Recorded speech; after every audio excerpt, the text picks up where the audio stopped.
City Council session.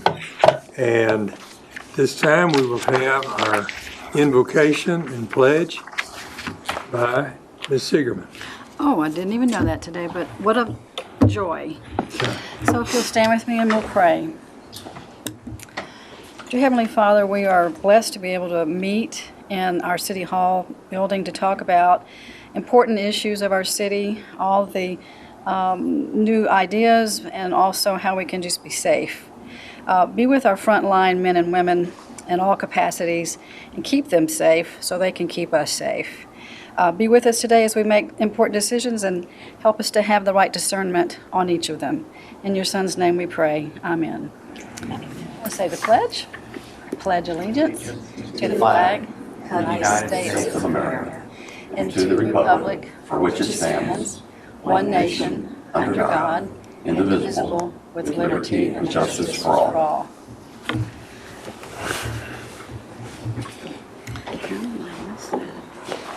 Let me mention some different kinds of rules we're following because of COVID-19. Despite that pandemic and emergency situation we're all dealing with, we're thankful that we have a way for the public to remain engaged and participate in open public council meetings in various ways. Citizen or public participation has been available by calling in, emailing, or using the City Hall drop box before 5:45 p.m. All of these instructions are provided online and in the agenda. Any questions that citizens and visitors might have may not be responded to until after public comments have concluded and if a member of council raises the question. Finally, we have attempted to omit any non-essential items from the agenda, like announcements, public forum, items for future agendas.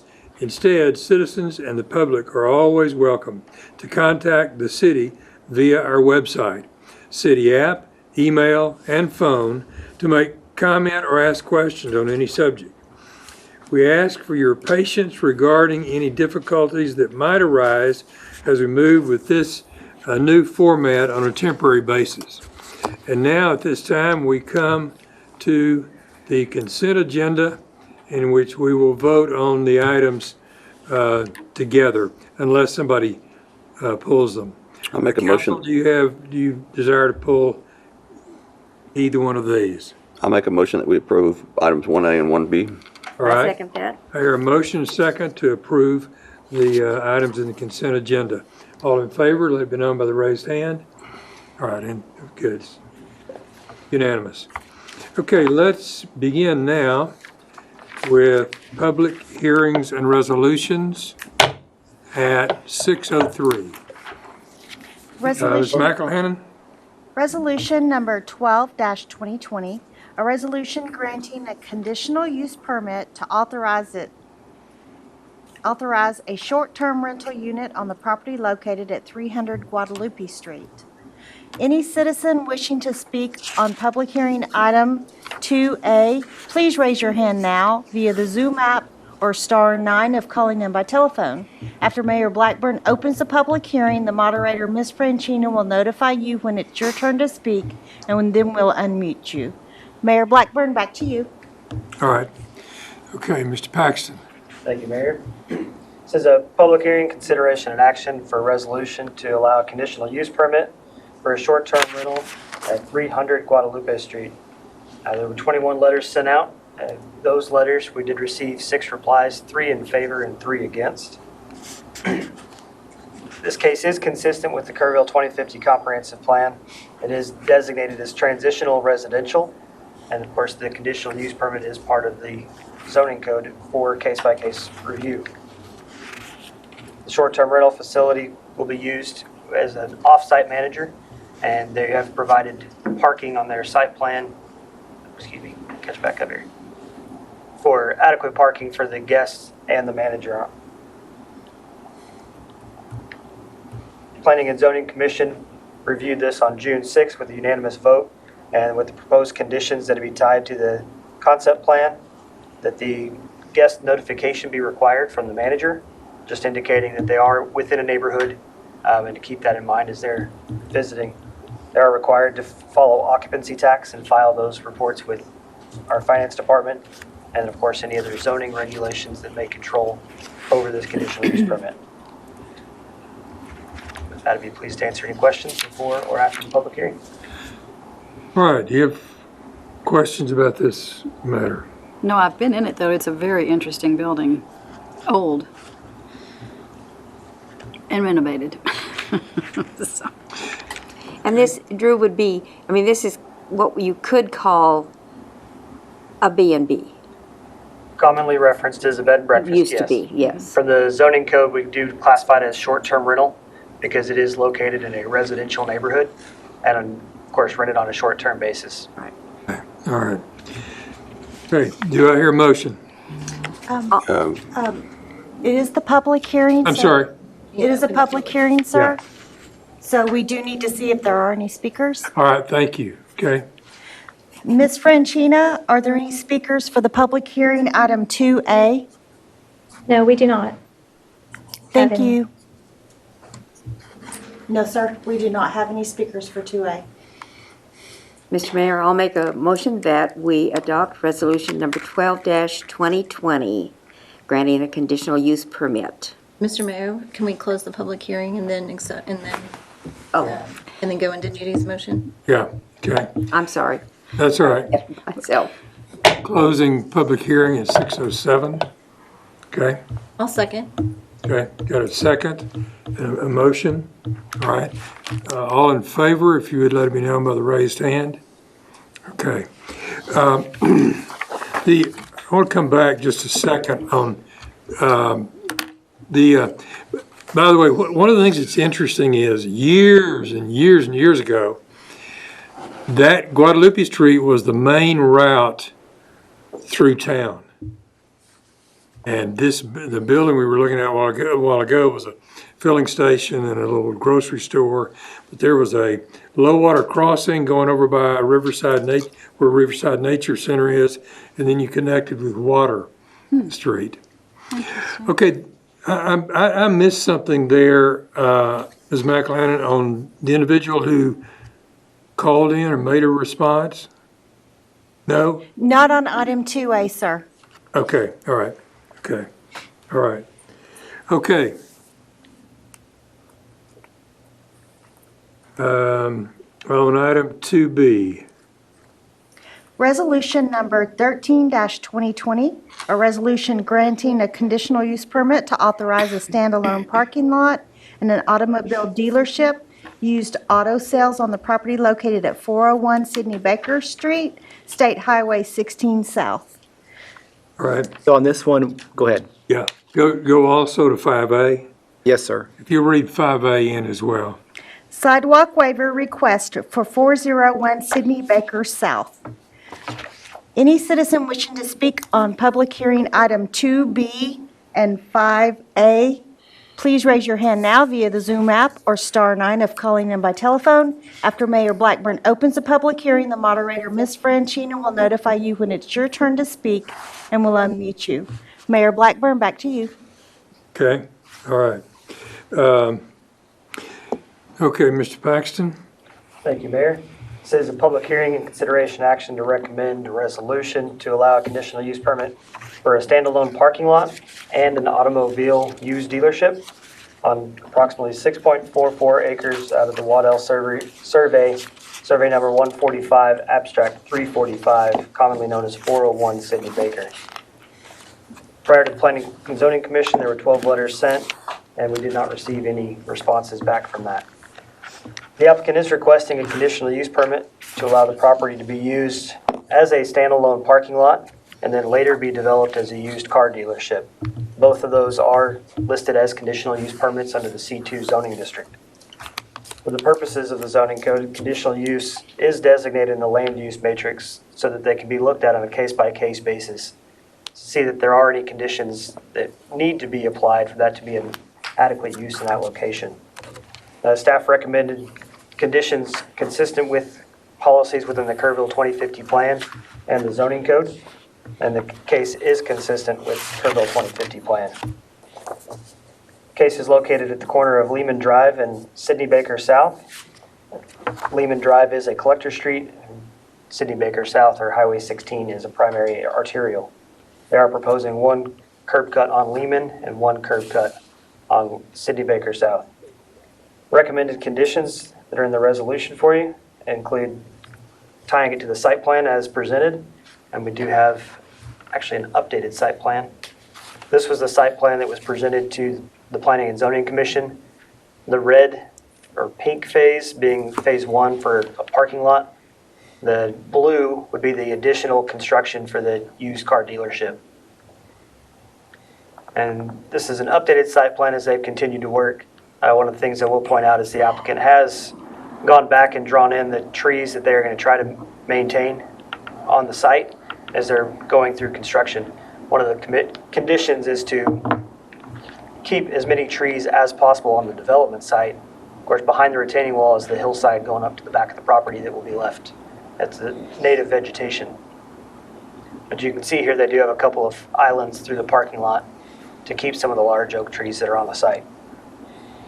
The commencement of the standalone parking lot shall commence within 180 days, consistent with the zoning code, but the conditional use permit expires if there's not a building permit applied for within that time. After the standalone parking lot is built, the used car dealership will have up to 2 years to get their permit for that second phase. They're required to go through the plating process for the site improvements for phase 1, provide their site and grading and drainage analysis. They are looking at a detention basin and storm culvert, depending upon the final development design. Pedestrian access, provide a safe crossing across Highway 16, working with TxDOT. We did ask TxDOT, or city staff asked TxDOT about 2 different options. Either a crosswalk coming directly from the corner of the used dealership over to Ford, now that this is a kind of a double light intersection, or connecting across, as you see, across Sidney Baker in front of the DMV, and then crossing Lehman Drive. Based on the existing infrastructure, TxDOT actually preferred this option instead of just a crosswalk, because they'd have to have room to install the handicap ramp on the opposite side of Sidney Baker without it being at an intersection. So this is TxDOT's preferred recommendation. The existing crosswalk you see in white at the north side of the property, there's an existing ADA ramp noted in blue, and we are proposing that the applicant build the additional sidewalk to connect these 2 ADA ramps for safe crossing across Sidney Baker, and then, of course, the light, you'd be able to cross Lehman Drive. Who owns the property where the yellow is? It's state right-of-way, but it's in front of the DMV office. And the state will allow, It's within TxDOT right-of-way, so they'll have to get permitted through TxDOT. okay. But The that would be TxDOT part is- of their construction process, That's correct. the applicants. Additional public right-of-way improvements consistent with any development where they're taking out their driveways. They'll need to replace those driveways or the curb and gutter. The old driveway from the restaurant, they are proposing to remove both of those driveways, one on Sidney Baker, one on Lehman. Therefore, the access points will be further away from the intersection. Parking lot travel lanes will be surfaced with asphalt or concrete. The tree and hillside preservation, as much as practical, keeping the large trees on the development site and then preserving the hillside up above that with native vegetation. They have agreed to do landscaping similar to the Ken Stopel Ford across the street with their landscape beds along the frontage. The site distance the corner display must not impede with any site distances from the corner of Lehman and Highway 16. As you can see, they have a vehicle display pad proposed there without final design, just making sure that that's not a visual impediment. Any signage is required to meet the sign code. Trash and other receptacles will be screened. Outdoor storage and display outside of the vehicles themselves will be prohibited. And then phase 2, the additional improvements with the access points on the frontage road, along the frontage of Highway 16, looking at those stormwater culverts based on their drainage plans. The proposed retaining wall height, keeping that to a minimum, If final design does exceed 5 feet, then they'll look at stepping that back so that it's not one single structure. And then any other zoning regulations would apply that are outside of this conditional use permit. Planning and Zoning Commission recommended the case on June 6th with unanimous vote. I'd be pleased to answer any questions before or after the public hearing. You're also going to deal with sidewalk. The sidewalk waiver for this case, here's the sidewalk master plan showing that both Lehman as a collector and Sidney Baker as an arterial are proposing to have sidewalks. There's an existing sidewalk across Highway 16 down Sidney Baker. It was put in, I believe, with the TxDOT repaving project. Go back just 1 second, please. So there's no, what's the red and the green? Just make The sure. red is proposed sidewalks. The green is Green. existing sidewalks. Okay. So why So is there is an existing handicap ramp at the corner. Of course, this is outdated before the recent change in lights. There's also a handicap ramp across Lehman and the one about 100 feet down that lines up with La Casa Drive for that crosswalk as well. So as I looked at this today, and I think this kind of shows this, if I'm coming from Kerbal South area, right at this today, there is no continuous sidewalk on either side It's from like G a Street. That is correct. runoff cement. But you could walk on it, but it's not a sidewalk. I mean, it's not ideal. Yeah, I remember seeing the woman who has 2 canes and her knees are wrapped, Right. and she's coming down there, on the. There's no sidewalk, but Where is this? On the She other side maneuvers. is, What location are you speaking of? I think. Where you She see walks Sidney Baker. Yeah. Sidney Baker. Yeah, she walks down from the Yeah, where was it? the Shriner Mansion down to the shopping area down The there. Shriner Mansion would be about here. That existing drainage is showing up on the master plan as sidewalk. Okay. It is Yeah. not built It's drainage. as sidewalk, it is a drainage concrete channel. Relatively shallow channel, but it is concrete. And then back to the unimproved surface here, and same thing on Lehman, there's no sidewalks there. There is a section of sidewalk that UGRA has put in. Yeah, You can see a portion of that, you see the corner there. yeah, right here. And again, there's no sidewalk along the So DOT. it's interesting that the entire state-owned property has no sidewalk Correct. because they're excluded from our sidewalk ordinance because of the They're so state. long. That, I'm not sure. I'm not sure if it was predating the current sidewalk ordinance or if, I'm sure. They were Council, do you have other It's definitely been questions? there before that. What is staff's recommendation on the sidewalk waiver? staff recommends upholding the sidewalk ordinance. Of course, here's your criteria that you guys have seen as far as the appeal to council based on those different criteria. Okay, Based on the master plan, staff recommends denial of the waiver. okay. And if they chose at any point in time to bring more structures over to what is now going to be the parking lot, there would be no problem with that. If Stopel Ford decided to turn all of that into buildings. With the conditional use permit, they would be tied to this site plan. Okay, so that So could, if they were going to do a different design or a different additional buildings, later on down the they road, would they'd have go to back come through back. the conditional use Okay. permit. That's correct. Okay. Okay. All right, any other questions from council? Public hearing is open at 6:19. Ms. Franchina will be reading in a written comment from the record first before she does call on speakers. Go ahead, Ms. Franchina. Peggy McKay, 103 Westchester, Kerrville. I have no objection to this site becoming an extension of the existing Ford dealership on the opposite side of Highway 16. My concern lies with the proposed safe pedestrian crosswalk. After reading the information in the packet, it appears that the proposed crosswalk would benefit the dealership and not the public at large. At the other end of this block, there is a crosswalk which serves 2 strip shopping centers, one including an H-E-B, a bank, restaurants, apartments, and is close to the River Hills Mall.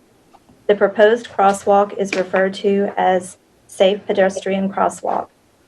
Consider the crossing required. Leaving the used auto sales lot, one must cross Lehman Drive to get to the soon-to-be sidewalk, to the traffic pedestal and ADA ramp. When signage indicates, use the safe crossing on Highway 16, now the pedestrian is on La Casa Drive, an approximately 35 wide street with no sidewalks just across the street from the dealership. All that is required now is to weave among the auto lines up to the traffic signal to access Highway 16, and a successful trip finds you at the dealership. Though I do not believe a safe pedestrian crossing is possible here, why is this crosswalk not directly across the street from the used auto lot where one crossing would put you at the desired destination? As it is designed, 3 street crossings are required. A considerable safer choice would be to use an automobile, and it would be probably faster. This proposed safe crosswalk will add one more delay to the traffic flow on this highway in this area. After the addition of the 2 traffic signals at this location, the traffic flow has been impeded, not enhanced. One more delay of the smooth movement of traffic will only add to the congestion. It is interesting to note that the structures to bring about this additional pedestrian crossing have been in place for some time, and only on July 14th is the proposal coming before City Council. It appears that decisions have already been made since basic preparation is in place. I trust that Council will look closely at the overall plans at this site. Make a note to increase the volume when we're playing citizens' comments. Thank you. Okay, anything else? Ms. Franchina? We have 3 speakers.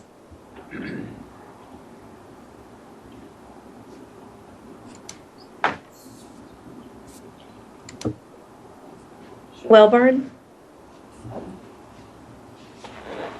Hello. Welborn Engineer. Please state your name and address, and you now have 4 minutes to speak. Hello, this is Terry Massey, Ken Stopel Ford, 400 Sidney Baker South. Can you bring up our slide, Drew? Yes, just 1 second. Okay, Drew, this is Mike Wellborn at 631 Water Street. Do we get a chance to speak after the public forum, or is this our time to speak? Now's your time. Okay. Thank you for the opportunity. We do want to address a few of the issues that was brought forth in the original request. I do want to just note out really quickly that much of this was discussed in a prior meeting with Planning and Zoning, and this is the first time we've actually got to see the agenda from that. So based on prior discussions, there were some differences that we thought we had agreed to in Planning and Zoning. I'd just like to point them out really quickly and ask for consideration there. Number 6, the tree and hillside preservation. We don't object necessarily to leaving the big trees. That's our plan. We did that from the very beginning to see what we could actually keep there. But we do have an objection to the last statement that says shall retain all trees and vegetation. That's just something we're not sure that it would be feasible with construction ongoing with the retaining wall. And we'd actually like that deleted.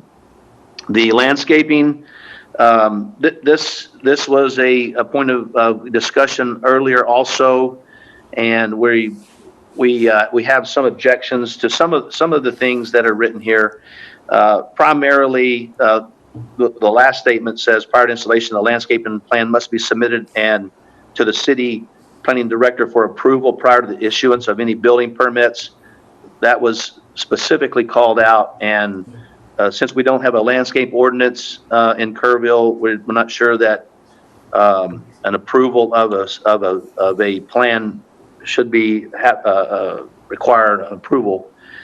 As far as the runoff water, that's all going to be handled through other different channels, some of it through the landscaping and some of it through regular runoff issues through the paving, and that'll all be on the master plan.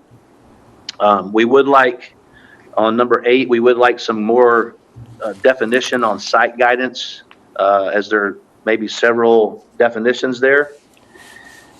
And then number 11, trash and solid waste issues. We did discuss this in prior conversation with planning and zoning and the directors, and we're probably not going to put bins over there since this facility is going to be a sales facility. I know I'm probably going to run short on time because there's a lot to talk about here, but this is going to be a sales facility, and the context, the outset will be to show cars and to sell them over there. To the lady's point that wrote in, we agree with some of the points she made. Traffic is a problem there. We know all too well. We do intend to not have foot traffic. The point is to not have people walking back and forth. There may be a porter or time to time, but yes, she's right. Vehicles will be much safer and faster, and that is our plan. All of the 30 seconds. Delivery, excuse me? 30 seconds.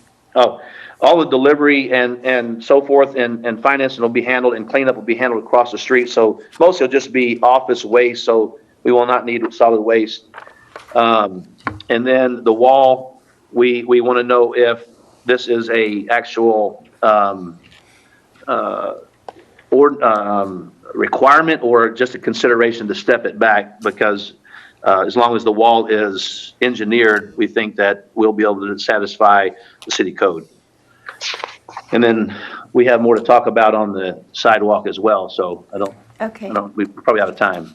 All right. I think we ought to consider tabling this, because when you got that many issues coming up in the council meeting, it seems to me that there needs to be some more conversations between Terry and the Development Services offices. So before we get to the issue of sidewalk, do I have agreement on tabling it? Talking about both of them, or? Okay, do you have a motion?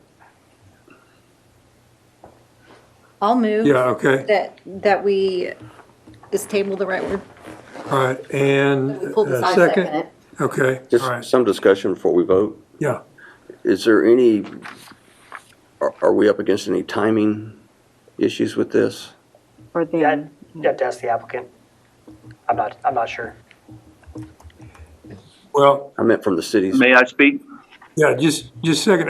What I would say is, Terry, this is not a desire to hold this up. It's a matter of making sure that when it comes to council, there is agreement and we're ready to move ahead. Well, and I'm a little bit confused as how did the resolution get out of P&Z with this many questions still? So at Planning Commission, we presented some changes based on conversation before the Planning Commission with the applicant. We did revise those. The landscaping plan is not required my direct approval, but it is required as part of their building permit application, which is not atypical. That has been changed. Sorry, I'm taking these out of order. The solid waste requirement, if they don't have any containers, there's no requirement to screen them. So that's just if they do provide some kind of containers, recommending screening. The retaining wall has the option of a 5-foot step, or if it's over 5 feet, stepping it back, or providing additional landscaping so that it doesn't appear as just a large solid wall based on the scale of the development. But this being a relatively small office and not having the final design of the retaining wall, that was just a recommendation. But there is the alternative of providing landscaping to screen that view or Okay, stepping back. before we re-go through this, we've got a motion and a second. Is there any other public speakers? Because Oh, yeah, are there any other public speakers? Yes, sir. Okay.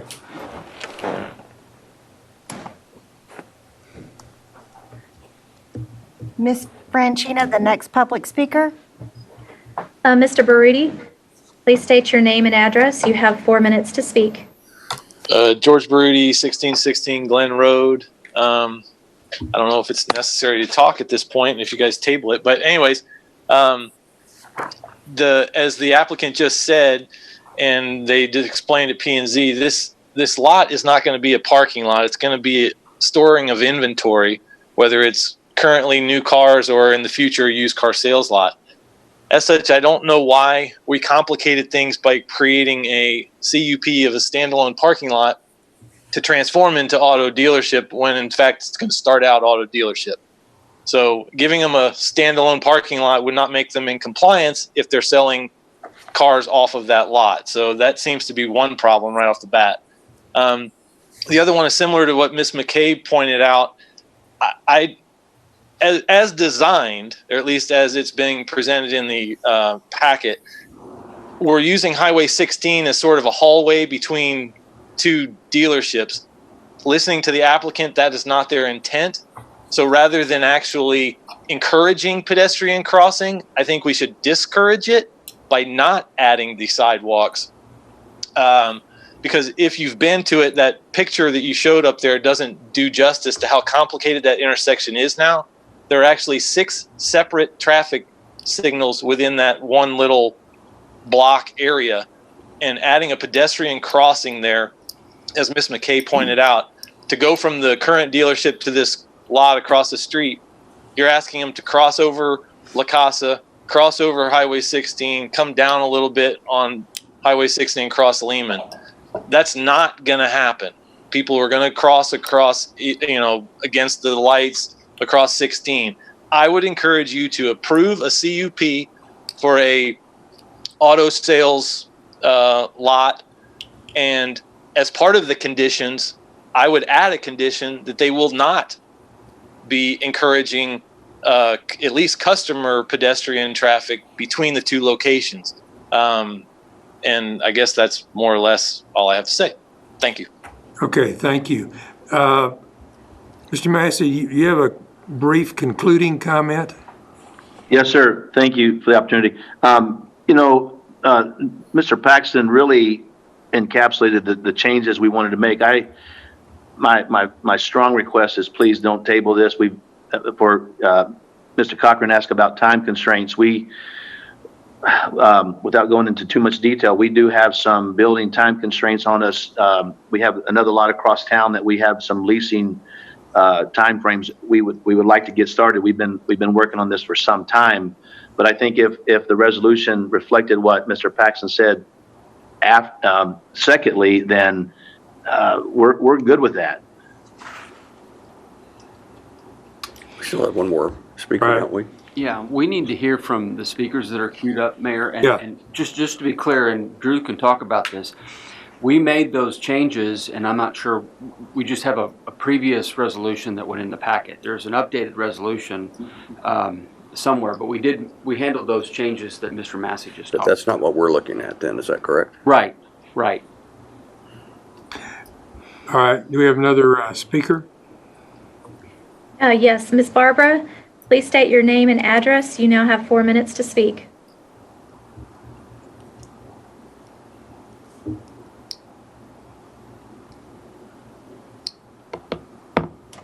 Ms. Barbara? Hello? Yeah, this is, Can you hear me now? Yes, please state your name and address. You now have 4 minutes to speak. Okay, my name is Barbara Duell. I live at 2919 Dry Hollow Drive. And this is kind of an interesting situation now that the council is not considering what the dealership is requesting. But I would go ahead and say I support what Mr. Baruti and Mrs. McCabe had said in that, and also what the engineering firm stated regarding a pedestrian crosswalk. It's a very congested area, and the crosswalks as they're being proposed would just make it worse. And I agree that it would be much quicker to get to the additional car sales area by vehicle rather than taking customers across 3 different crosswalks. That is in view of what the dealership is looking at. As far as a driver on Highway 16, we do not need any more congestion in that area. There is a crosswalk just a block down further, and I would strongly encourage the council to not put any crosswalks in there. A person can go on down further. As far as the sidewalks go, I don't care what you want to decide on that, but there should not be an additional crosswalk there that would involve a lot more. I do agree that I think it's interesting that some of the infrastructure is already put in for this crosswalk. And it makes me question the order in which things are being done. I would support the council tabling this until they have an agreement that the dealership can work with. Thank you very much for your time. Okay, do we have another speaker? Ms. Franchina, do we have any more speakers? We have Wellborn has raised his hand again. We're good. Mr. Wellborn, please. This is Terry Massey. I just wanted to comment that, the crosswalk issue, we were going to try to address within the sidewalk deal since it was related. But to the previous speaker's point, that infrastructure was put there by the state of Texas, and they put a crosswalk to nowhere. It's already there. So as far as one being down the road a block, that one's already there. Right there at La Casa, across from the Valero. All right. I want to clarify something before we vote on the motion to table. Are you saying that all of Mr. Massey's objections have already been dealt with? I believe so. So we have the landscaping plan is submitted with the application for their building permits. The retaining wall does have multiple options. It's not just required to be step backed. And the trash and solid waste is only if they provide dumpsters on that site. If they're hauling trash to their other dumpsters across the street, there's no issue there. On the trees and the site distance, we do have some typical standards. They are not codified, but it just depends on the design of that vehicle display, if it's going to be elevated or if it's going to be at grade, based on site triangles from the roadway. So it's going to depend on what their design is. But we can work through that with them and give our recommendations to make sure that they're not impeding traffic as traffic comes up to that light. Okay. And Drew, that statement, all retaining all trees and vegetation. Number 6. On number 6. And that is, sorry, back to 6. The trees and vegetation is beyond the construction of the retaining wall up the hillside.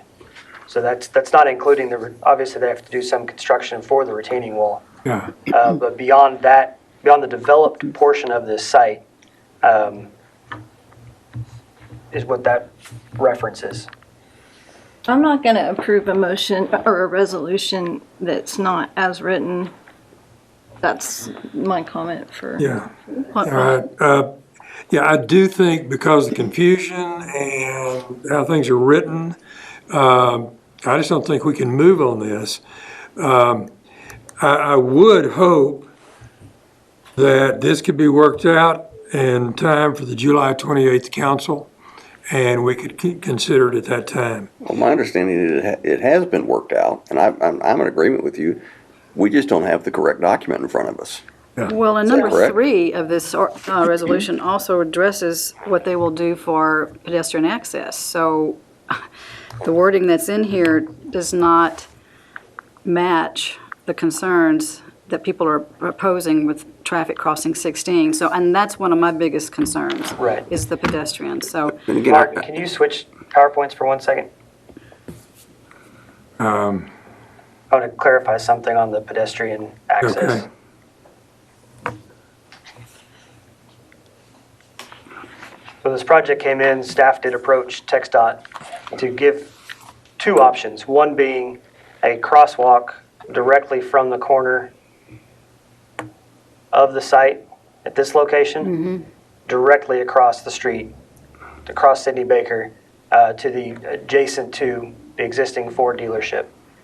TxDOT said they are not interested in adding another crosswalk to this section of road. And they don't have the space here on that sidewalk to include an additional ADA ramp. Where are the lights right now? There is a light here now. And they don't want, that was the crosswalk you were talking about, and they Yes, don't want that. they do not want that one. light. And there is also a light at La Casa. And On this white bar here is an existing crosswalk, an existing pedestal, an existing ADA ramp, but there is not a connecting sidewalk from this ADA ramp to this ADA ramp. and there's not a light there either. There is There a is light that at La light Casa there. and a light at Lima. When But you say, TxDOT said they are not going to install an when you additional say there's, crosswalk. So I they would understand want when you them say to there's a cross crosswalk, even. but is there currently now, I can go up and punch a button Yes, and it's installed right now? that is correct. Okay, I The didn't only realize thing that. missing at this point in time is that connection from this existing ADA ramp to the new ADA ramp and pedestrian pedestal Okay. to this crosswalk. All right, I'm going to call the question in regard to the motion to table. I would like to know, is Mr. Massey, is he comfortable without having to delay things, is he comfortable with the changes that have been made? Obviously not, because Well, no, I think- We have to go through this Objected to resolution it. and line by line what we're changing if we're going to approve something. Yeah. I mean, Well, I'm all of still this, not. the I think things he that is, though. He's seen the new document, has he not? Well, that's, we haven't. I haven't. but I felt that he was okay We don't know. with the changes that had been made. I can answer that. Okay. Go ahead.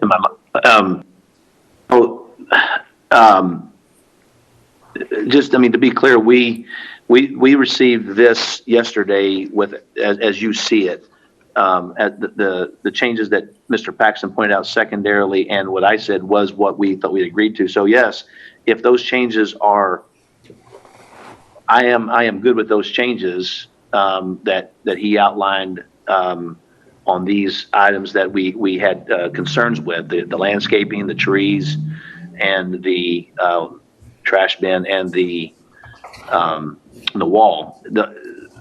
That is what we thought we had agreed to in P&Z, yes. All right. And Mayor, one more clarification.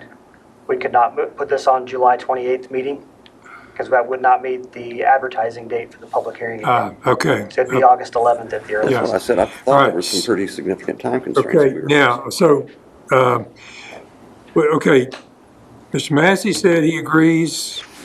Mr. Paxton's gone over the changes. Do you want to withdraw the motion to table and come back and vote on this?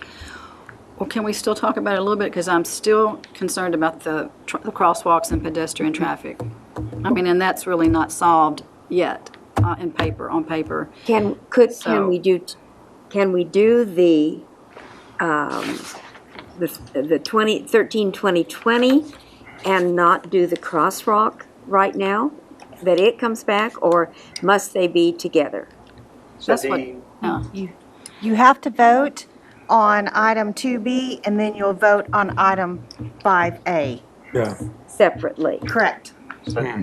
So we for the could, resolution, this scenario that you see on your screen with the additional sidewalk in front of the DMV is number 3 in your resolution.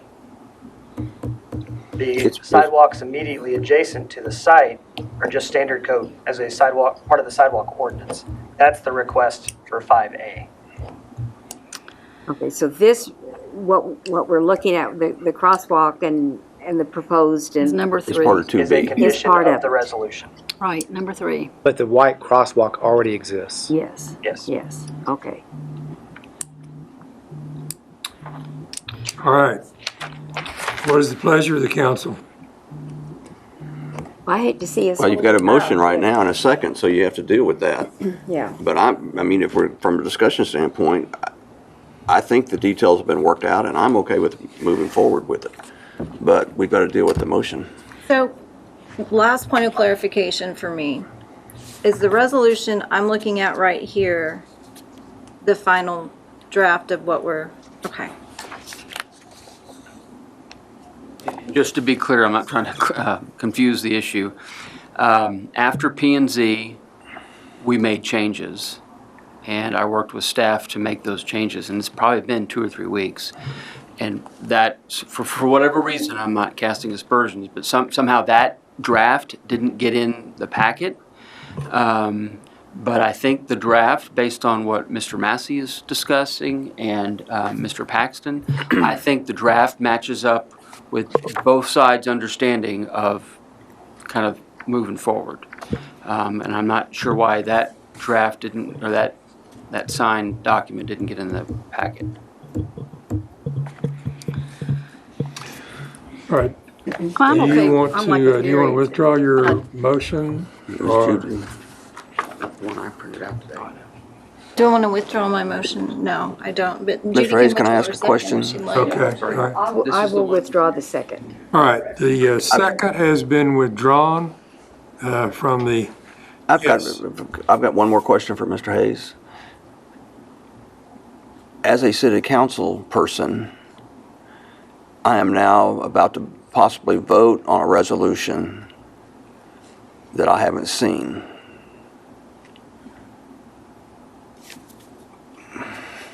Well, it's interesting.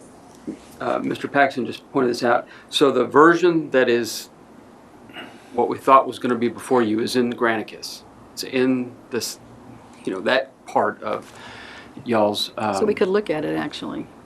Right. So getting What I'm looking at is the correct resolution. Depends on where you look. It's not the paper, Depends on where you got your. the one that was printed out for me is part of the packet is not the one. Right. Now the one again, Okay. Drew said the one that's in Granicus. So if you're looking at Granicus, That's the one I'm looking at. Okay. Oh, So well, we then d- you are looking at the right I'm one. okay with it. I just want to know that I've seen what I'm voting on. Right. Well, the most important thing is that you all understand what you're voting on, and I'm here to tell you that based on what Mr. Massey and Mr. Paxton have said is before you.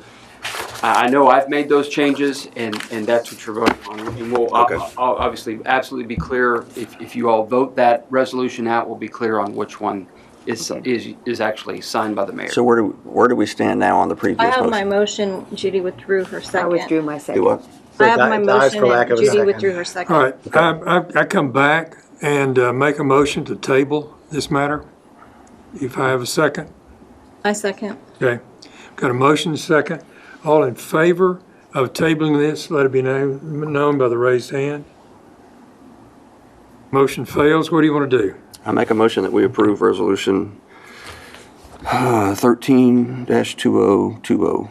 All right, do we have a second? I'll second it. Okay, all in favor of that motion to pass this resolution, if you let it be known by the raised hand. Okay, all opposed? Okay. All right. Okay, thank you. We have one more, right? 5A. Martin, can you switch back to the other PowerPoint, the applicant's PowerPoint?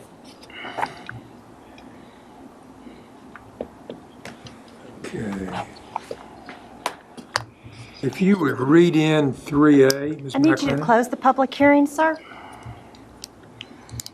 For 2B. I need you to close the public hearing, sir. Oh, yeah. Okay. Mr. Paxton, will you present this item to us? We're on 5A. We saw- But we need to close the public You have to hearing. close the public hearing. Oh, on yeah, 5A. okay, all right. Public hearing is closed at 6:49. Okay. What about 5A? We need to do 5A, yeah. Okay, let's vote on 5A. Do I hear a motion? I want to make a comment about 5A. thinking now about the dangerous route if you have a sidewalk there, because originally I was in favor of having a sidewalk there, but I'm beginning to think that that's going to create more chances for pedestrian because they have a way to gain access where if they didn't, I think Mr. Massey's trying to encourage vehicle movement more than pedestrian movement.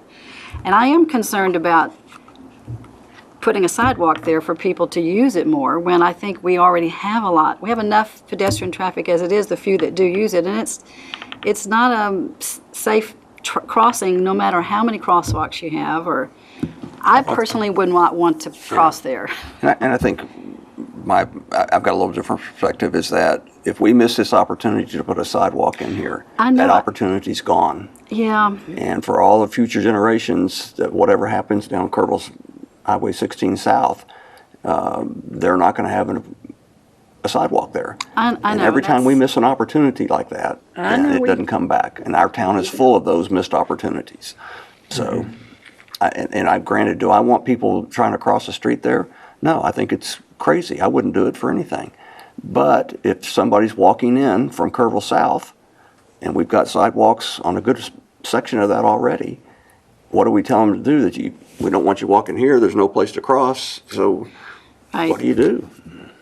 I know there was a gentleman that was killed, though, at the Home Depot crosswalk. I mean, it happened just a couple of months ago. And I certainly know we have vacant spots all over town that have sidewalks that dead end, and then there's no sidewalk. Happens on Water Street and all over. So I originally was for the sidewalk, but I'm just concerned now about, I guess, the green light, so to speak, to say, come on down and walk and then cross, whereas if there isn't a sidewalk. But this is 10 years, 20 years down the road, you'll have a sidewalk. And I understand what you're saying. I'm just sharing my thoughts. Well, but that second light has also slowed traffic down in that area. That's true. It doesn't move as fast as it did without that light. Well, and the crosswalk's already there. I think It's already there, exactly. We've already got the crosswalk there. Yes. And I think, too, if we have the opportunity to put sidewalks in, I think we need to do it. And Mayor, if I may, the applicant did submit some pictures for the record to go through. They're in this PowerPoint. Okay. Here's the site plan that we just looked at. This is looking up Lehman towards Sidney Baker. Mm-hmm. This is looking up Highway 16 with a portion of the existing drainage. Looking back towards downtown on Highway 16 to the double lights that we were talking about. Looking south on 16. This is a secondary driveway that's towards the top of the hill that accesses the top of their property. So would a sidewalk have to go over that? Or is that just going to continue to be concrete as it is? And That I'm not sure with the existing grade of that. It may have to be improved to meet ADA standards. Depends on the existing construction. I'm not familiar enough with that grade. And see, the other thing is, just past that, going even from where your next slide is, it's not a sidewalk. Right, So, that is the existing drainage channel. right, which probably wouldn't be safe to walk on either. But people do. I know, well, not many, they're usually on the other side, but, There is one lady who walks that all the time. you know, I see her on the other side too, but Okay, So my guess is that, and I understand the reasoning, these are very expensive sidewalks.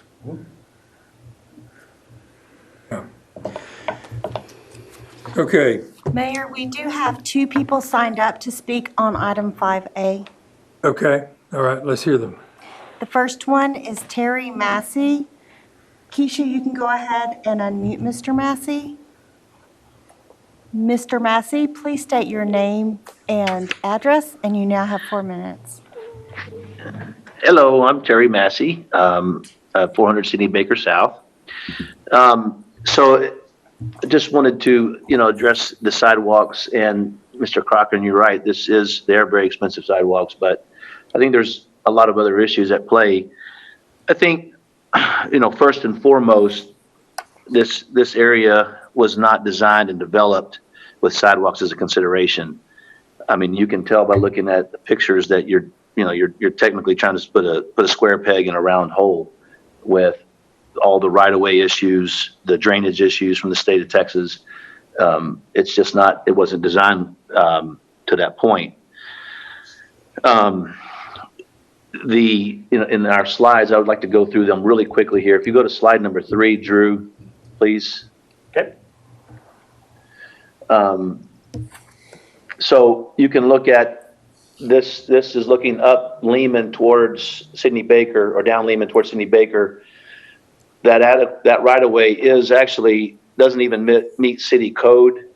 City code, I think, is 5 foot for a sidewalk on feeder roads, arterial roads, and that's about 4.5 foot to a right of way there, and that's to the back of that power point. So there's all kinds of infrastructure in there: telephone poles, guy wires, utility boxes in that right of way. So that right of way, if I wanted to meet city code at 5 feet, I couldn't do it there. So if you go to the next slide, number 5, please. Number 4, apologize. No, 5. Yeah. So that's more pictures there, and then this is looking up 16. Same issue, topography restrictions there, drainage issues. You have to build sidewalks through that and over that. We did build the sidewalk on the other side of the street. Somebody incorrectly stated that the state built that. We built that over there many years ago when we upgraded over there, and people walk up and down that all the time. But here you have issues where the property adjacent to it will never have a sidewalk. That drainage ditch doesn't meet city code because it has too steep of a grade inside that drainage ditch. It was mentioned earlier about a sidewalk over on TxDOT's property. That's granite, doesn't meet city code, or crushed granite. So there's really no sidewalks in this entire area. If you'll go to number 6, please. It shows adjacent properties without sidewalks, conflicting structures right in the middle of where this would go. Number 7, please, shows the driveways that this sidewalk would dead into, and then more of the same right there. So another number 8.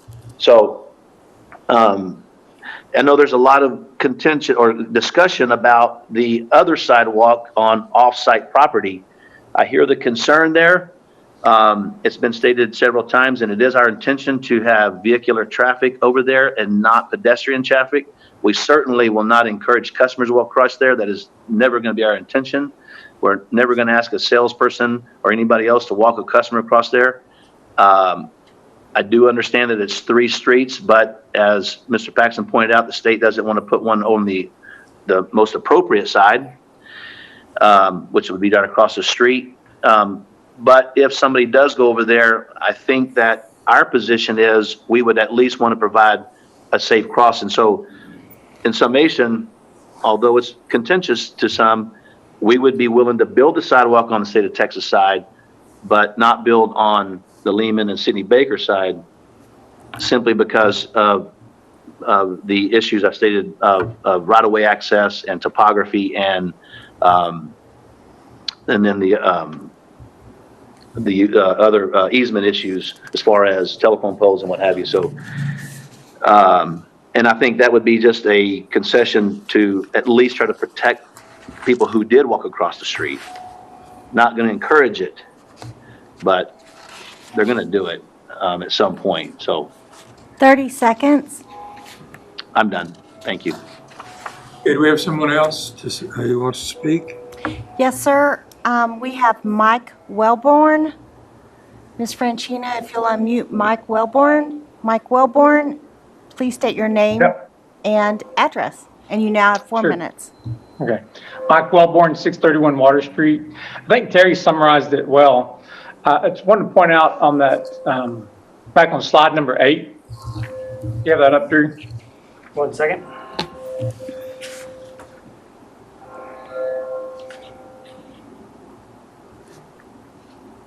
Okay. Okay.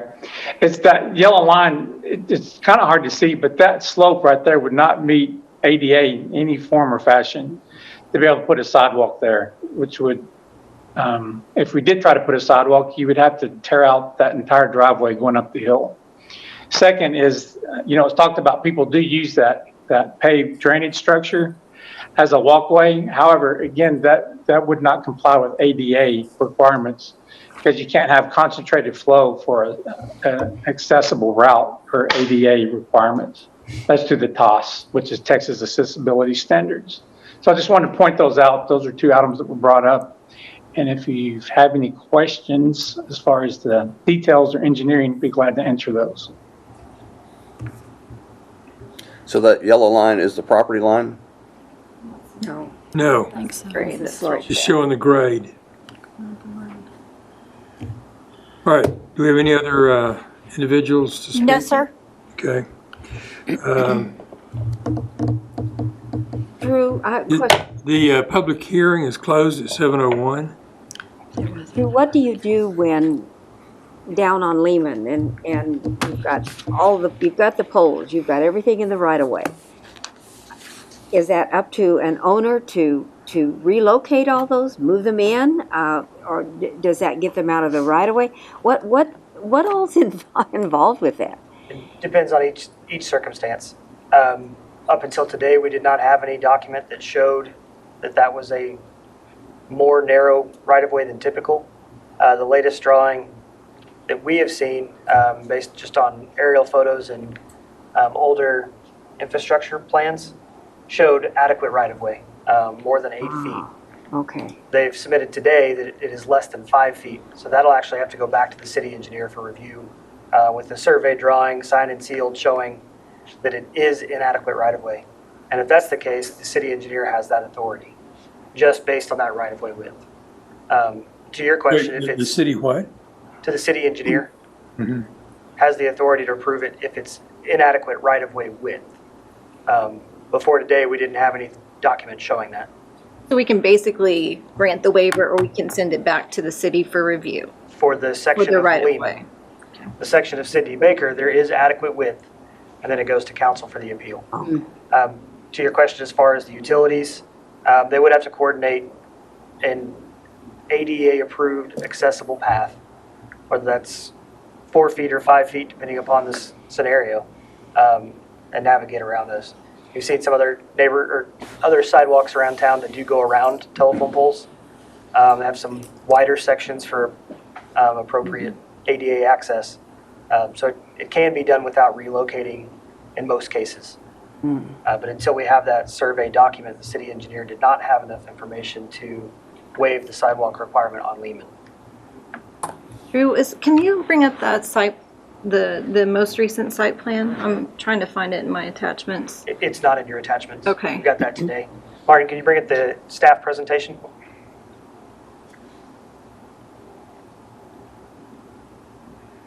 Okay. I just wanted to look at the Lehman Drive side. So They're putting in a drainage ditch there. That's what Yes. they're proposing. Yeah, a portion of that will have some drainage, and then it's hard to see the dimensions on the top of that. Again, what we received today is showing 4.9 feet on the west side and 4.3 feet on the east side. And for a commercial property, the requirement is a 5-foot sidewalk. So that will have to go back to the city engineer with a survey document showing those.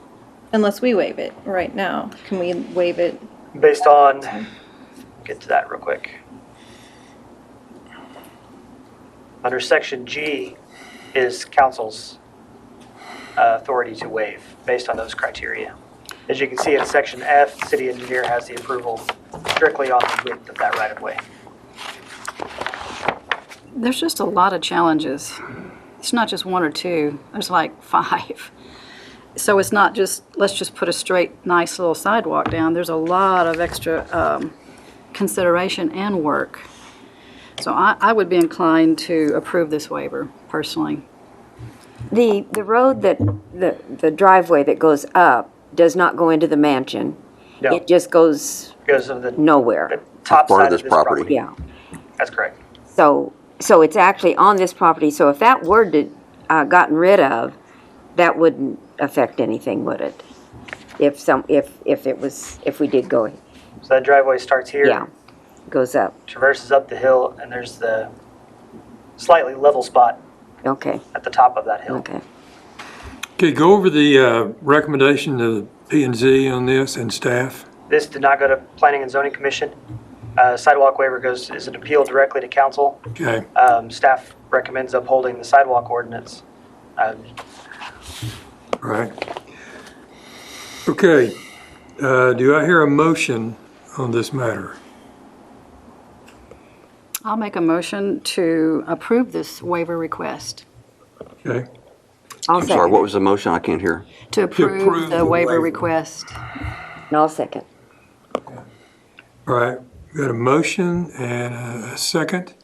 All in favor of approving the waiver, let it be known by the raised hand. Yes. Okay, all right. Is there a motion to not approve? Well, I think Well, you had- just won this one, 3-2. We're good with this. We're good with, Wait, what? we had 3 yeses for approving the waivers, so there's, Okay, all right. Sorry, I missed that. Also, the nay votes. Do I? We No. also need, How many opposed? how many? Yeah, how many opposed? Okay. All right, let's move on to ordinance 2020-14. Okay. Ordinance number 2020-14, an ordinance rezoning the property located at 333 Guadalupe Street from a medium-density residential zoning district, R2, to a multifamily residential zoning district, R3, and amending the comprehensive plan, Kerrville 2050, in accordance with such change. Any citizen wishing to speak on public hearing item number 3A, please raise your hand now via the Zoom app or star 9 if calling in by telephone.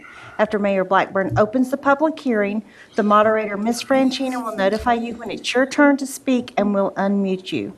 Mayor Blackburn, back to you. Okay, all right, Mr. Paxton. Thank you, Mayor.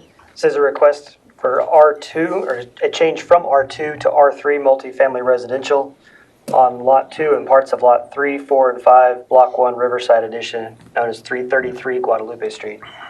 There were 17 letters mailed prior to the Planning and Zoning Commission. We did receive 2 of those back, both in opposition. The request is consistent with the Kerrville 2050 plan, as this area is designated as transitional residential. It includes a variety of housing, from small lot, single-family detached homes, patio homes, townhomes, duplexes, condominiums, and apartments. Now, this project would be considered apartments since it is multiple units on one property. The densities are typically up to, or between 6 and up to 40 units per acre. This one is on the low end of that, as they're proposing 9 units on this property. A small portion of this lot and some of the adjacent lots were zoned R3 into the previous zoning, and this request is coming before council as part of the outreach for projects to look at that consistency from the old zoning code to the new zoning code. With that, you can see this area here is zoned R2, and again, this lot and about 4 other lots, 2 on either side, were zoned R3 in the old zoning.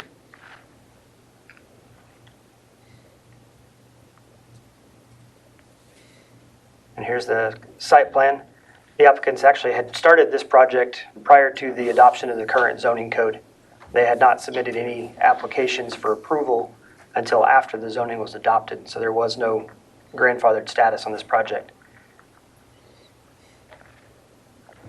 Planning and Zoning Commission recommended the case for your approval with unanimous vote on June 6th. I'd be happy to answer any questions before or after the public hearing. I've got 2 questions. On page 2, it says, the proposed site plan includes a private river trail connection and has oriented the site to no back the buildings up to the river. Excuse Is me, that- to is not back up to the river. Development slang? No, it should say to not back up to the river. As you can see, they've oriented the site to kind of create more or less a courtyard for the project. They have worked with the adjacent property owners and parks to would build a private access to the river trail. This property doesn't actually connect to the river trail. It does not. They've worked with the adjacent property owner. See if I can get an aerial that's close enough. It doesn't connect to the river trail, I can guarantee you. It does not, but the No. adjacent properties do have access, so they've gained an easement through adjacent properties.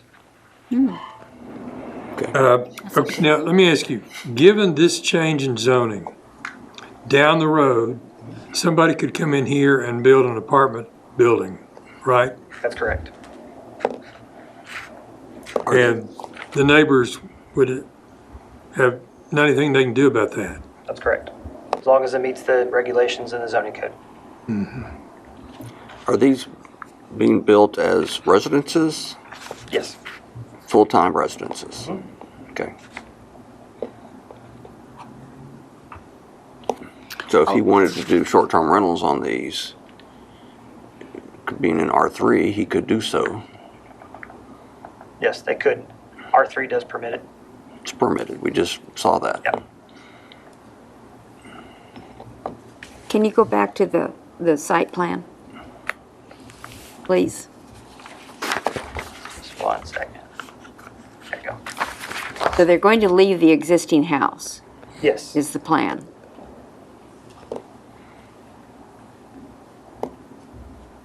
It's a nice lot. It's a great lot for doing that. And they should be able to do access to the river trail without, it's fairly steep, but not too bad.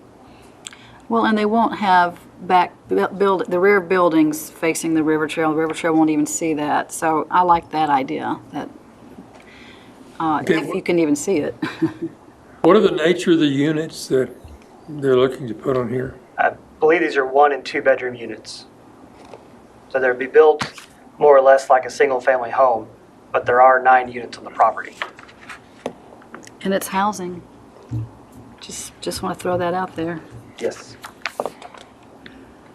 Other questions, council?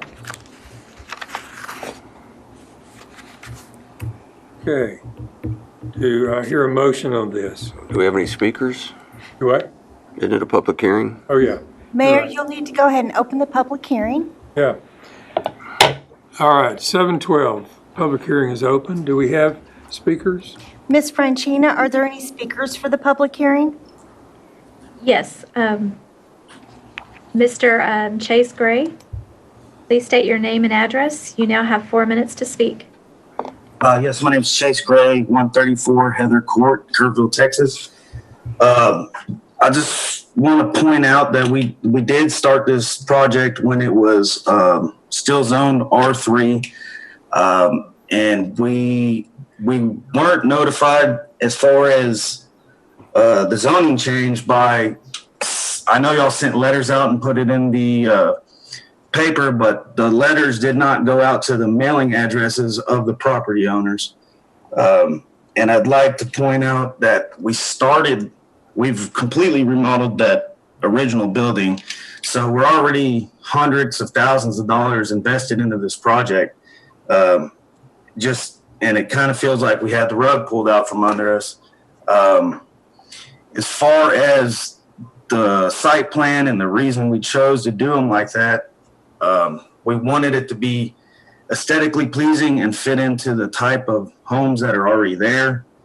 As of right now, under R2, since those lots are made up of 4 lots, we could jam in duplexes on each of those lots. So from a density standpoint, there's real no difference in what we're doing now. I understand people have concerns about, somebody could put a apartment complex in there.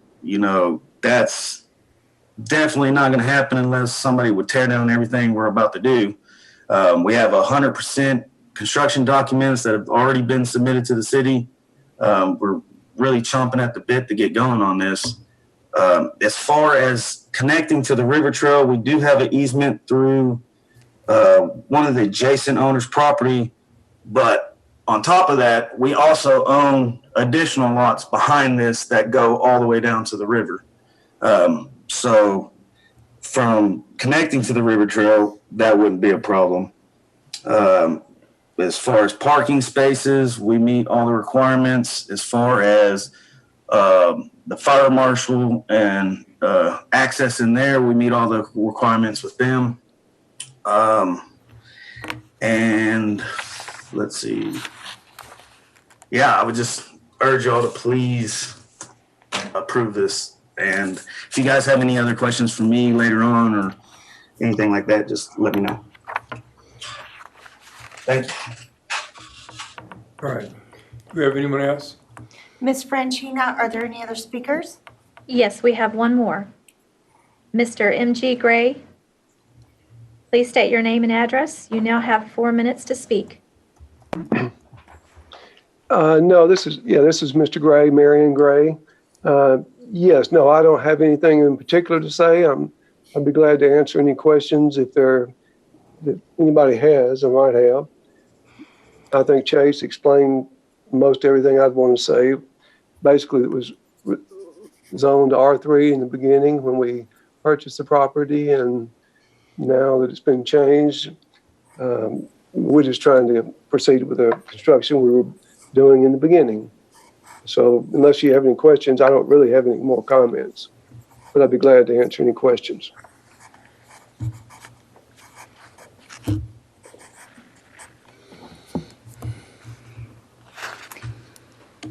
That's the end of the speakers. You can close the public hearing. All right. The end of the public hearing at 7:16. What is your recommendation on this matter? I recommend that we approve ordinance number 2020-14 on first reading. Second. Okay. We have a motion and second. Any discussion? Okay. All in favor, if you let it be known by the raised hand. Okay. And opposed? By one. Okay.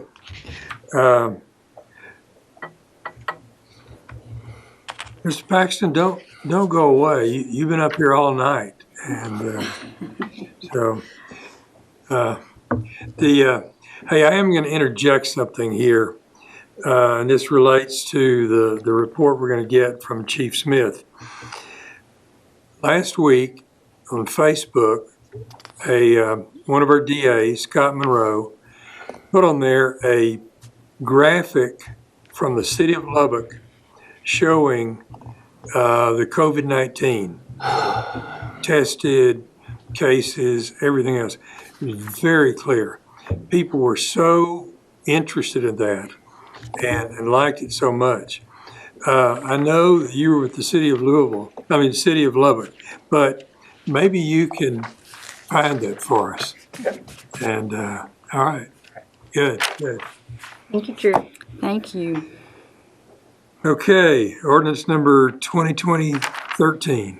Ordinance number 2020-13, second reading. An ordinance amending ordinance number 2018-19, which created tax increment reinvestment zone number 1, City of Kerrville, Texas, by increasing the number of board of directors for the zone, containing a cumulative clause containing a savings and severability clause, and providing other matters relating to the subject. There are no speakers signed up, sir. I'll make a motion that we approve ordinance 2020-13 on the second reading. All right, got a motion. Do we have a second? And this is second reading. I'll second. All right. We've got a motion and a second. All in favor? Let me know by the raised hand. Okay. And it carries. Now, back to sidewalks. Would you read in this item? Yay. 5B, sidewalk waiver request for 400 block of Leslie Drive. And we do have 2 citizen speakers signed up.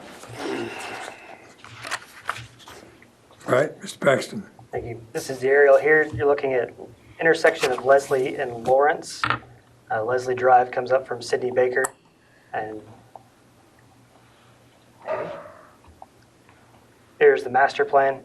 As you can see, Leslie Drive, which is a collector, is indicated in red that these are proposed 4 sidewalks on this location. And here is the plat that was recently approved by the Planning and Zoning Commission.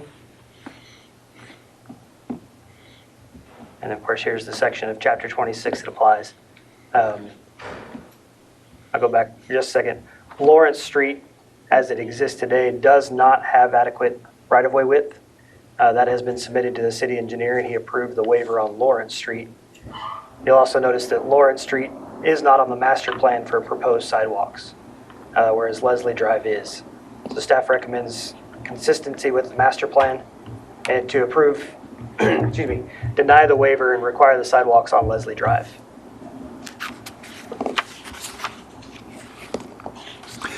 Now, we'll make sure where this is. When you're going out Sidney Baker and you take a left on Leslie, you got the Valero gas station there. That's correct. And then from there, where are we talking about? The first street on your left would be Thurman, Next would be Lawrence. and then Leslie Drive. Leslie Drive is very close to Easy Street. They offset just a little bit. Yeah. On the north intersection of Easy Street and Leslie was the planned development district that was brought through about 18 months ago for the small distribution center. Yeah. This is right across Leslie Street. If you drove out there, they've started construction, they're doing dirt work where that development is, and it's directly across the street from that. That's correct. Can you bring up the requirements again for council to consider? And so So this we're is on- that planned development district Yeah. here, and this is the site we're looking at here. And so Lawrence is not the issue. That's because correct. they don't have No, adequate right of way. It's Leslie. Leslie Drive is the issue. Yeah. Leslie Drive is the issue, and we've required, if I remember correctly, on the business park, it's Yes. got 5 feet because They it's have 5-foot commercial. sidewalks. And this is residential, so it requires a 4-foot? Yes. Okay. What about the utilities and what's in the road there, Drew? There are existing utilities, water, sewer, gas. I'm not positive on telecommunications. Those would have, I mean, typically the depth would be the concern. Obviously, water and sewer would be Right. deep enough that the sidewalk is not an issue. I'm not positive on the gas line or telecommunications. So all that is running underneath the sidewalk easement? I'm not exactly sure of the location. I Is believe that the gas. unusual? I think some of the correspondence we got said it Most did. of our water lines are under the street, depending upon when they were built. Some are closer to the sides of the street for easier access. We're not tearing up the street. And we go in to either do additional taps or maintain the water lines.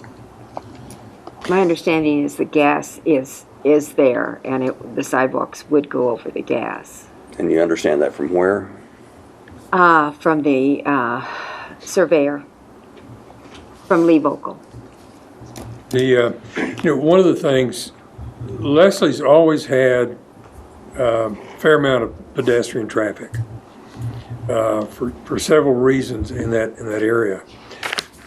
And it seems that there would be more, given what's happening up in that, at the top of Leslie, with two different commercial operations that are going on there.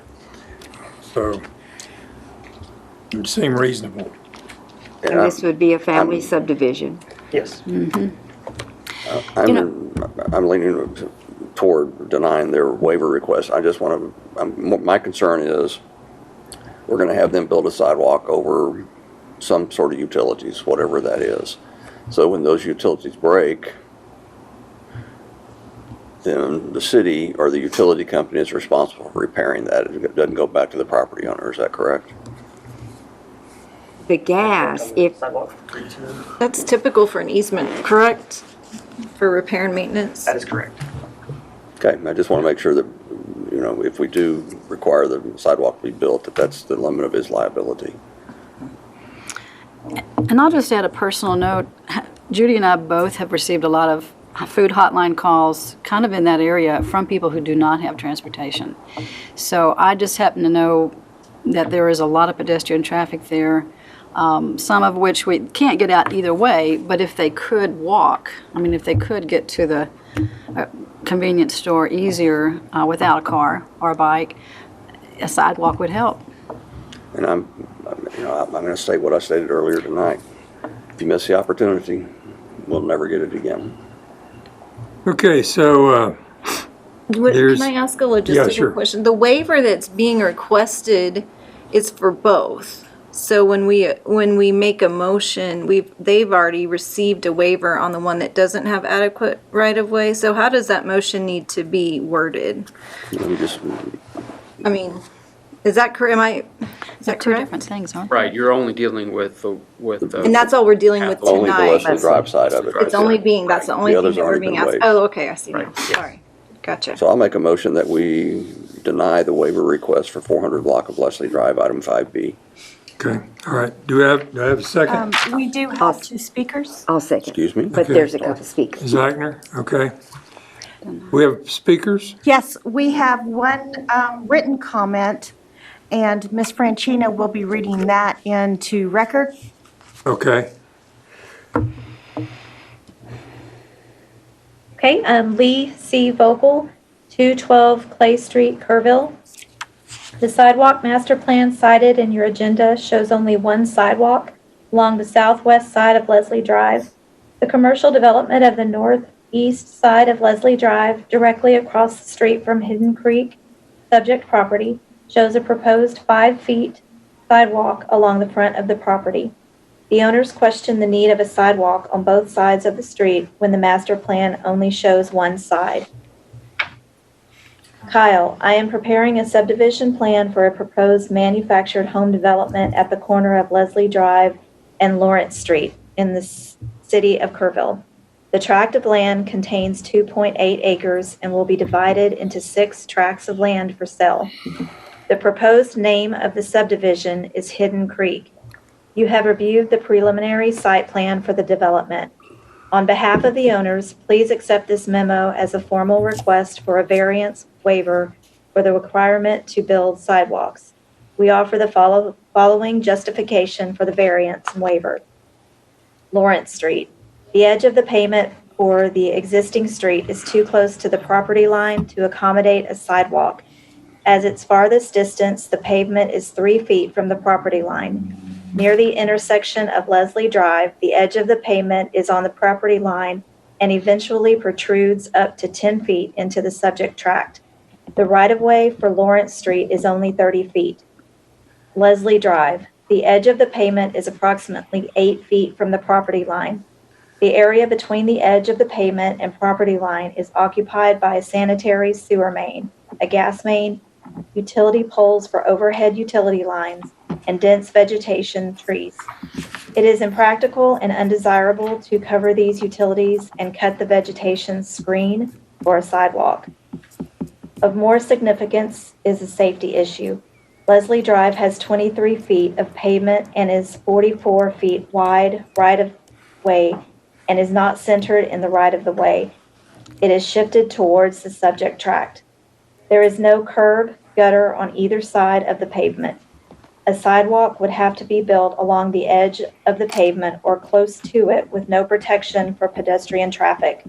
A new commercial development across the street will increase the amount of traffic and also bring large trucks to the street, further compromising the safety of the pedestrian traffic.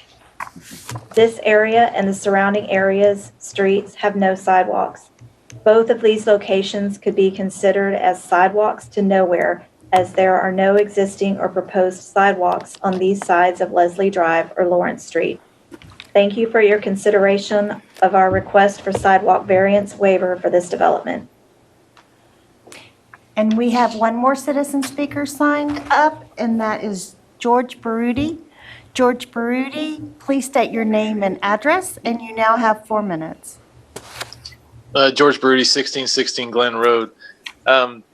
Looking at the agenda packet, there was, we're looking at 3 sidewalk waivers in a row here, and this was apparently the only one where the applicant's request information wasn't included in the packet. So it made it look somewhat arbitrary on how you were supposed to decide to grant or deny this waiver.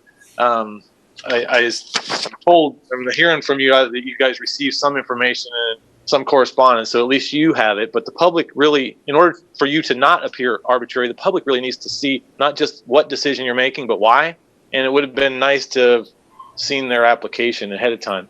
And if I'm understanding the master plan correctly, and I'm not sure that I am, This particular property is at the end of the line of a proposed sidewalk. The property next to them would end up, I guess, for topological reasons, is not going to be required to have a sidewalk.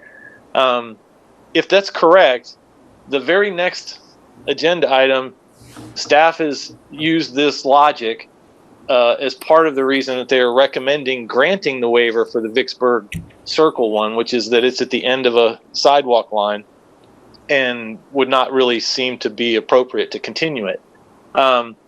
So for consistency's sake, that might give you a reason to deny it. To grant the waiver. As far as missed opportunities for building sidewalks, I would agree that that's true, except that up until this one, I believe it's now 8 successive waivers have been granted for various reasons, all different reasons. When you grant that many waivers in a row or variances in a row, it seems to imply that the law itself probably needs to be reworked.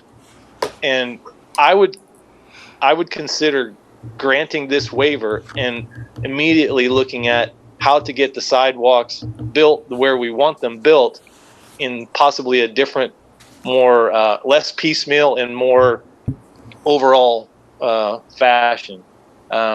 Anyways, I guess that's all. Thanks. That's all the speakers, sir.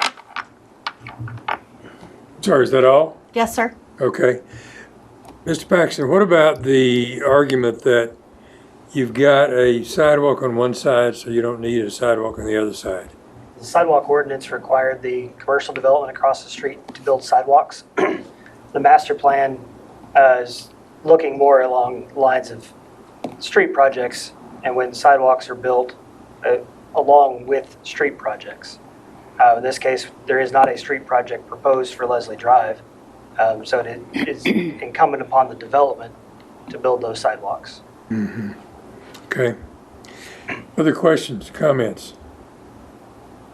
All right, do I hear a motion on this matter? There's already been a motion made. Yes. Okay. Got a motion? We have a second? What the motion was? The motion Was to deny the waiver. Deny the waiver. Yeah. Okay. And you seconded it, right? And I seconded it. Right. Ms. Eichner seconds. Okay. All in favor of that motion, please let it be known by the raised hand. Okay. Now, let's move to another sidewalk. 5C, sidewalk waiver request for 433 Vicksburg Avenue. And there are no speakers. There are none. No, Okay. All right. Okay, Mr. Paxton. This is sidewalk waiver for 433 Vicksburg Avenue. That's the vacant lot you see here at the corner of Vicksburg Avenue and Vickers Circle. As you can see on the aerial, there are sidewalks coming down both sides of Vicksburg. This lot has not been developed. Along Vickers Circle, this cul-de-sac, the only sidewalk built is in front of this one house. You can barely see the topography lines. Vickers Circle goes downhill, and it also goes down towards the back of this property. As you can see here on Vicksburg, there is a gap shown on the master plan, and that is consistent with this property not having a sidewalk being built yet. However, it does show Vickers Avenue as being built, and that is not the case. Just an error in the master plan. But Vicksburg Avenue, again, does have sidewalks down both sides, except this vacant lot. The applicant is building sidewalk on Vicksburg to connect those sidewalks. They're requesting just the waiver for this section on Vickers. And based on the topography, from the back of curb, 4 feet out for that sidewalk, it would drop 2 feet, which would be unsafe. And with the rest of that cul-de-sac being built, there would be no sidewalks triggered unless those houses were rebuilt. Staff supports. I looked at this as I did the other sites, and I agree. I mean, I think we ought to vote for the waiver because it doesn't make sense. And staff supports this request. I agree.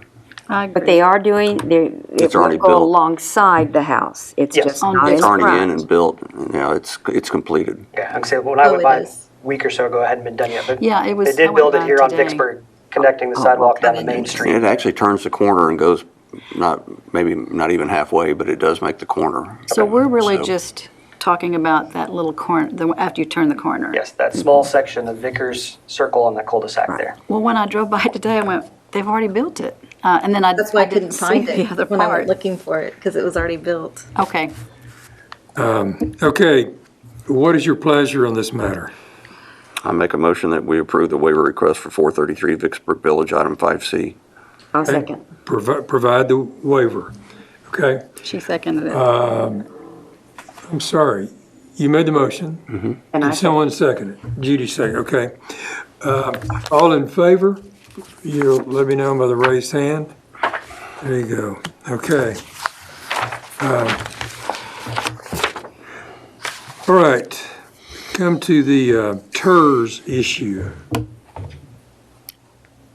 We have 5D, briefing and possible action as to the city's ongoing preparedness and response to COVID-19 coronavirus. And we do have 2 speakers signed up.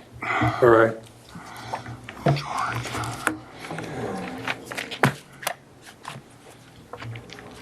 Good afternoon, Mayor and members of council. How are y'all tonight? I didn't think y'all were ever gonna get past those. We're gonna go walking tonight on Sidewalk somewhere.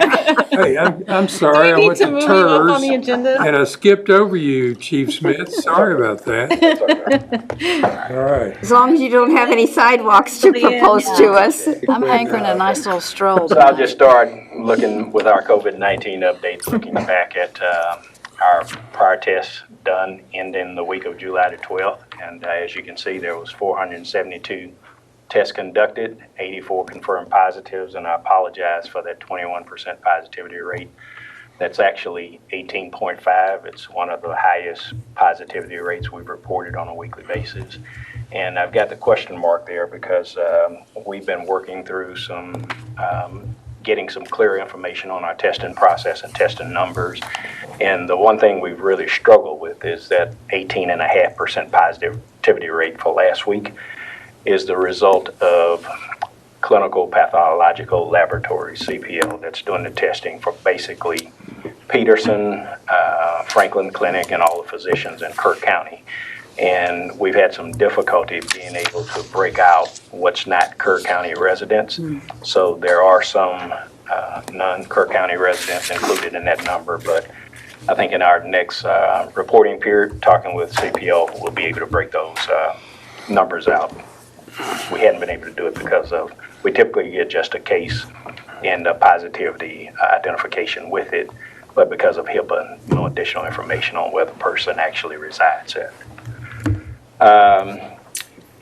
As of yesterday, 5 o'clock yesterday afternoon, we concluded with a total case count for Kerr County at 260.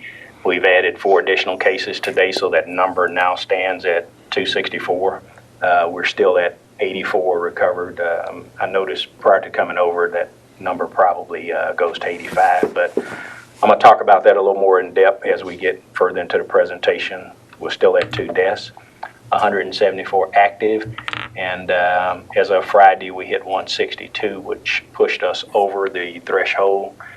You may recall in the original Open in Texas document, it gave some criteria by if a county hit it, it would revert back to, we're at 75% now, so the state has said that would be 50%, but we hit that threshold on Friday, which was 3 active cases per 1,000 residents, which would be a number of 156 today. Based on previous information we were given, we're at 174, but that's going to change, and I'm going to tell you why in just a minute. There's a bit of good news. We've got a Department of State Health Services advisory on Monday that basically says Region 8, which is our region, they are no longer going to monitor active cases, which simply means now we'll be notified that it's a positive, and they're going to depend on the local provider, Peterson, Franklin, the primary care physician, to determine when that case has actually run its 14-day isolation or quarantine period and then drop it off the list. So now that we've been delegated that responsibility, representatives from Kerrville, Kerr County, and Peterson reviewed our current case data and against what we've gotten from DHSH and looking at their backlog, and our preliminary projection, and I think we're pretty accurate on this, is our case count, active case count for Kerr County is going to be about 105 cases. We've got to do some massaging to it and make sure that Had me nervous we've there. dug through all the data, but I think that's where we're going to end up at. You mentioned 14 days, so the case is automatically considered recovered after 14 days? Is that the criteria? That's correct. DSHS has used a criteria where with close contacts, they've considered them recovered after a 10-day period. It's a pretty detailed guideline, but you know, it could be 14 or 10 days. Typically it's 14 days. So if I've been diagnosed, if I've tested positive, I guess, and I don't have a primary care provider, and I just went to one of the free tests, I didn't go to Peterson or Franklin Clinic, they're still monitoring me? I mean, how can they do that? I was wondering that too. They are not dependent. If you went through the free testing site, you know what DSHS is saying now is that once they give us the positive, they're done with it. And so we're going to be required to follow up with those non-insured individuals. How exactly that's going to work, we don't know yet, because typically they don't give us name. I was going to say, we can't get that information, can We've we? got to work through that with the state. We're going to figure something out. But as far as the positivity just hit us rate, not the tracking, but the positivity rate, DSHS, or does that come from them whenever the Texas National Guard does Well, the then I guess testing? They'll notify us. DSHS notifies yeah. us, and then we start our own 14-day clock at that point. That's But we don't the even know process who that- they are. We just know that there's a That- positive and there's a even that's number. not entirely accurate because some people are carrying it longer than 14 That's days. what I was wondering. Yeah. And then also, So, because my guess is that our recovered rate's going to go way up.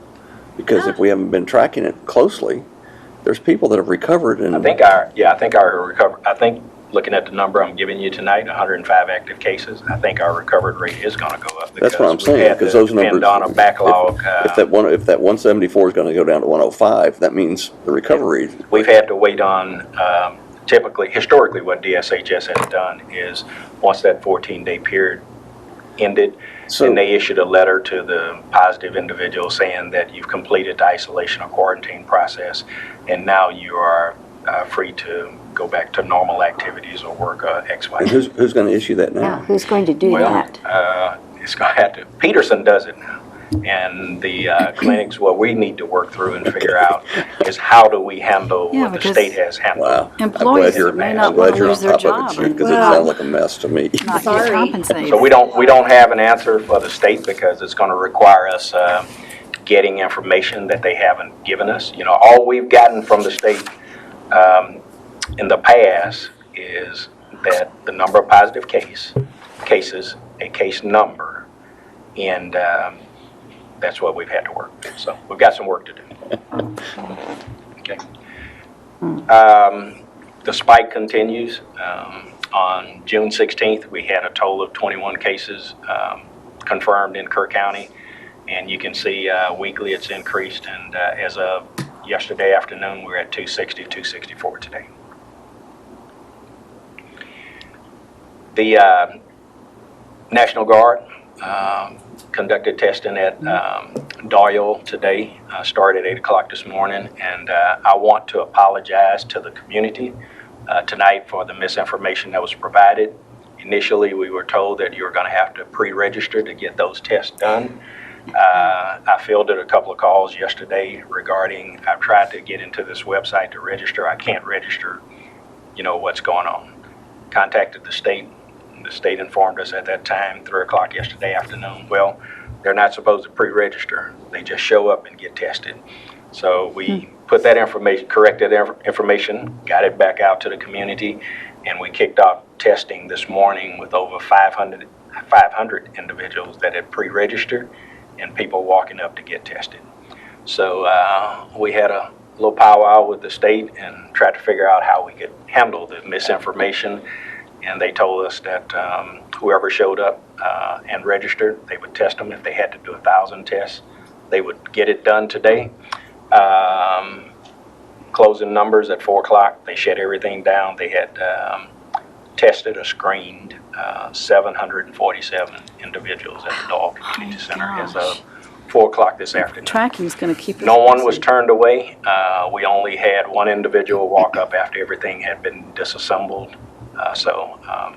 They did fulfill that part of their So they went from the nasal promise. swabs to just a cheek swab. Swab goes a lot faster That's- than what they've I had to guess do. it goes a lot faster, obviously, by doing it that way.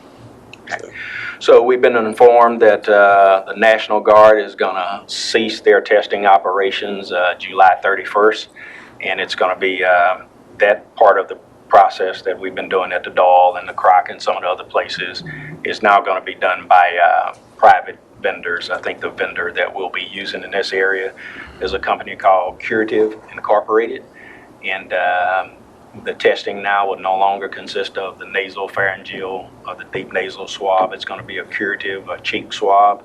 They're going to limit the daily testing to from 250 to 300 tests. Tests are going to be conducted or advertised while supplies last. So it's going to be on a first come, first served basis. And yesterday they told us we're going to have to pre-register. We'll see what happens. But we are told it's going to be walk up and drive through. Are these free tests as well? Yes, it's going to be free. It's going to be free. Now, the one thing I haven't got an answer on is I'm being told that the costs are going to be covered by the state, but they haven't provided clarification if that's going to be from Kerr funds or not. So we'll see what happens. They'll make us pay for it. So we'll see what happens. In the new process and using the private vendors, they're saying that they can do 300 tests in 2.5 hours. So I'll close with the typical close. COVID-19 still remains a threat in our society, and it's still spreading at an unacceptable rate. So I just want to remind the community the importance of good hygiene, social distancing, avoiding contact with people that are sick, and definitely want the age group that's over 65 to take those extra precautions. And then July the 3rd at 12:01 p.m., Governor's Order GA29 now requires mandatory mask if you're in commercial or public spaces and can't maintain the 6-foot social distancing.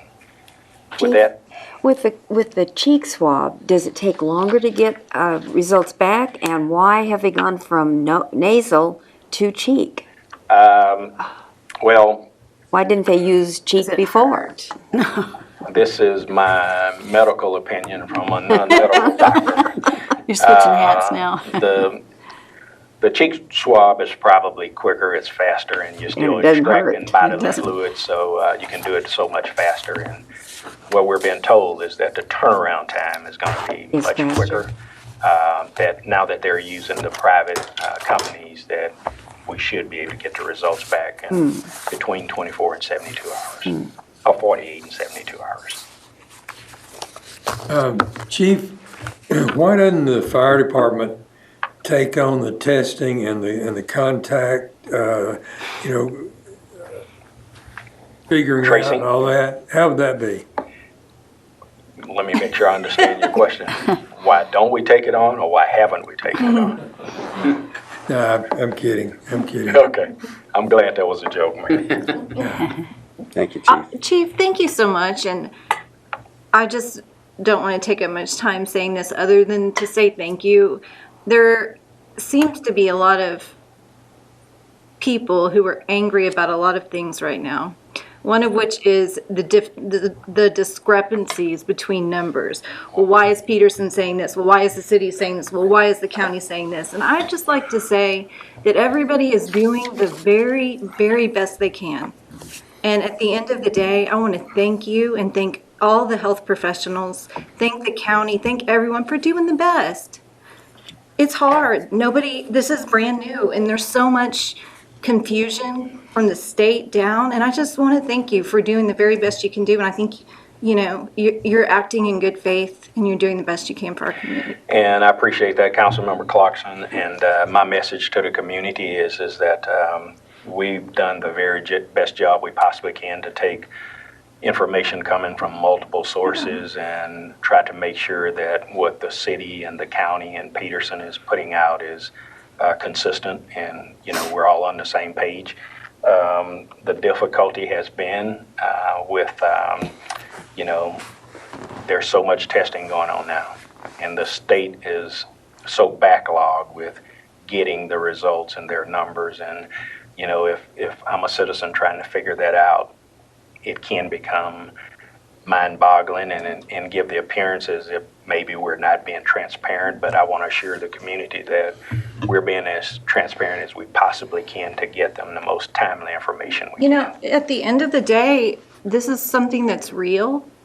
It's something that is making people sick, and there are things that we can do, like social distancing and wearing masks when we can't social distance.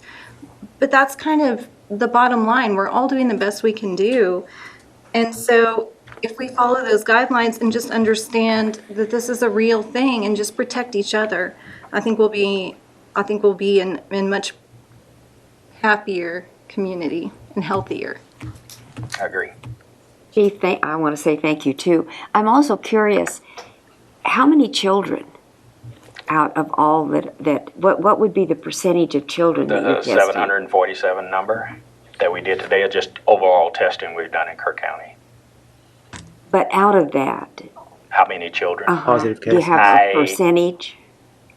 I don't know. I could try to get that That's- information it's for you, okay. but I that's just something thought- that we haven't tracked. Okay. I just thought maybe you- versus kids, and how many adult positives, children positive. But I could see if I could Well, that's extract that don't. information. You've got And enough to do. Yeah, the difficulty with it is when we get notified that, say for instance, the testing that was done at Dahl today, we're going to get those results back, and it's going to give, 2 positive for Kerr County and 3 for Bandera. We're going to get those numbers, and we'll get a case number with it. But you don't know. no other information in terms of the age of the patient, or where they reside at, or if they're male or female, or no other data to go along with it. All right. And I don't need anything else. Thank you. Thank you very much. Thank you. If we can help you, All let us know. great. Thanks. And y'all back off of those sidewalks tonight. Yeah, I know it. Well, I feel kind of at a loss. Drew, do we have any more sidewalks we can do? Mr. Mayor, I would like to bring up something that I guess we've been in this, 90 to 120 days, somewhere in that length of time. And at the very beginning of this, we passed the emergency management plan. Is that the name of it? That's Emergency declaration. Emergency declaration. And while I think the mayor's been doing a great job, staff's been doing a great job, I think it'd be prudent that on our next council meeting, if we could review that. I just think the citizens need to know that we're aware of it, that we're looking at it, and I don't believe it needs to be adjusted, but at least for the next foreseeable future, I wouldn't mind doing that maybe once a month, just so that again the citizens realize that we're aware of it. So I'm not sure if I can just direct staff to put it on our agenda for the next council meeting, and that we just have a very brief, and I guess Mark or Mr. Hayes, if one of y'all could just kind of review it for us, and so that we keep it at the forefront of our thought process. We can actually do it under this item that you see here. That's okay. Because I do think all of us have friends and acquaintances that ask us questions regularly about positive cases and ages and notifications and tracking and all that. And a lot of times I have the answer, but I think as much as I can know, because a lot of things it's dispelling rumors. I was told today that we would have to get tested once, and then if it's positive, you wait 40 days, you go back and get tested. I said, I haven't heard that. I know they may do that in some places, in some cases. Some people have reasons to maybe have a slip back, and maybe it takes longer to recover. But so those are just almost every day I get quizzed about something, so I think they would be helpful. All right. We do have 2 citizen speakers signed up to speak on this item. On COVID? this on the COVID update? Yes, sir. Okay. The first will be a written comment, and it'll be read into record by Ms. Franchina. Okay. Peggy McKay, 103 Westchester, Kerrville. Does the city intend to enforce wearing of masks? If so, who will have the authority for enforcement? Next. The second will be Roman Garcia. Roman Garcia, please state your name and address, and you now have 4 minutes. He has dropped off the phone call. Okay. I'm going to defer to the city manager on the issue of enforcing masks and so forth. So, ever since this coronavirus pandemic hit, our policy has always been that we're not going to be heavy-handed in enforcement of anything. We start out with the restaurants and so forth. We go and we educate, we advise. We also put out a lot of good information about guidance, that perhaps where there's holes in some of the information from the state. We put together manuals and brochures for folks on how to set up their restaurants and so forth. So when we get complaints, we'll go out and we'll talk to people about, hey, we're getting reports that you're not following the governor's executive order. Here's a copy just in case you weren't aware. 9 times out of 10, we get compliance. And that ends there. But we're not going to go in and we don't have the resources to be the COVID police. And so we'll encourage and we'll educate. If it becomes a confrontational situation where it escalates into actually another type of violation like disorderly conduct or something like that, then the police will get involved. Because then it's no longer about the mask, it's about somebody being disorderly. But we're not going to be monitoring the city 24 hours with the COVID crusade, trying to figure out who's not complying with the orders. And that has worked for us since day one, and that's what we plan to continue to do. Okay, all right. Okay, would you read into 6A, please? Appoint members to the Tax Increment Reinvestment Zone Board of Directors. And this item is eligible for executive session, section 551.074. All right. What is your pleasure in regard to going into executive session for this? I think we can do this right here. Okay. You want to do it right here? All right. I had some comments, but yeah, I don't mind making them anywhere, so. So I can't hear you, Elaine, sorry. What was your comment? Oh, I said, I had some comments about the member number again, but it can be made, right here in my seat with session open. I still didn't hear. Okay. She's going to make her comments publicly. Okay. So, then we will proceed and see if there are any comments or motions to make in this regard. I'll make a motion that we appoint to the TERS board Kenneth Early, Fred Gamble, John Harrison, Catherine Howard, Pat Murray, Bruce Drackey, and Mindy Wendeley. And I would also, can I do both of these together? A chair. I would appoint Kenneth Early as chair. All right. I'll second that. Okay, all right. Got a motion second. You've heard the names of these 7 individuals and the chair, Kenneth Early. Any further discussion? Well, it was my understanding that one of the reasons we had expanded the membership was to possibly appoint a council member to this board. Did that get changed? What about that? I think there was discussion about that, but there wasn't any definitive. We never decided, but there was discussion. There was discussion. Yeah, okay. Well, and in the process, no council member stepped up. Pardon me? No council member stepped up to say, I want to be on the TERS board. So nobody volunteered from the council. Well- Okay, we've got a motion and a second. All in favor of that motion, if you let it be known by the raised hand. All right, okay, and all opposed? All right. That's what Okay. I was going to talk about, but whatever. You were going to make a comment? No, I mean, I thought it might need a little bit more explanation, at least from my change of opinion. So, but I voted the way I wanted to vote, so it's perfectly Okay. fine. All right. I agree with your motion, so. Okay. All right. With no further business to do, we are adjourned at 8 o'clock.